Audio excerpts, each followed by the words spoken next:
வணக்கம் ஃப்ரெண்ட்ஸ், இன்றைக்கி இந்த வீடியோவில் எஜுகேஷனல் பர்பஸ் ரிலேட்டடான விவரங்களை தான் பார்க்க போகிறோம். வீடியோவை ஸ்கிப் பண்ணாமல் பாருங்கள். இன்றைக்கான ஜாப் நோட்டிஃபிகேஷன் மில்லியனம் மேனுஃபேக்சரிங் மேலிருந்து தான் கொடுத்துருக்காங்க. ஒர்க் மார்க்கெட் லொக்கேஷன் சென்னையில் அம்பத்தூர் டெலிஃபோன் எக்ஸ்சேஞ்ச் ஆஃபீஸ் பக்கத்தில் தான் இருக்குது. ஜெண்டர் மேல் ஃபீமேல் ரெண்டுமே எடுத்துக்கிறாங்க. ஏஜ் 18 வயசுலேருந்து 30 வயசுக்குள்ளே இருக்கணும். குவாலிஃபிகேஷன் 10th எனி டிகிரி வரைக்கும் படித்தவங்க அப்ளை பண்ணலாம். நேச்சர் ஆஃப் ஒர்க் பொசிஷன் பார்த்திங்கன்னா first one CNC machine operator, second one quality checking.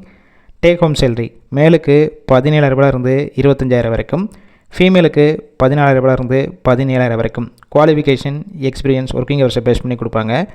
மேலுக்கு 3 ஷிஃப்ட்டு, ஃபீமேலுக்கு ஜென்ரல் ஷிஃப்ட்டு 8 ஹவர்ஸ், அப்படி இல்லைனா 2 ஹவர் ஷிஃப்ட்டில் ஒர்க் பண்ணிக்கலாம். பெனிஃபிட்ஸ் ஷிஃப்ட் டயத்தில் ஃபுட்டு கொடுத்துருவாங்க. ரூம் சப்போர்ட் பண்ணி கொடுப்பாங்க. ரெண்டல் பேசிக்கில் இருக்கும். இந்த ஜாப்புக்கான இன்டர்வியூக்கு கான்டாக்ட் நம்பர் கொடுத்துருக்கோம். கால் பண்ணி மற்ற விவரங்களை கேட்டுட்டு ஜாயின் பண்ணிக்கலாம். ஃபஸ்ட்டு நம்பர் எடுக்கலனா செகண்ட் நம்பருக்கும் ட்ரை பண்ணுங்கள். அப்படி இல்லைனா சேம் நம்பர் தான் வாட்ஸ்அப் நம்பர். அந்த நம்பருக்கு உங்கள் ரெஸ்யூமையோ இல்லை வாய்ஸ் மெசேஜோ பண்ணுங்கள், ரிப்ளை பண்ணுவாங்க.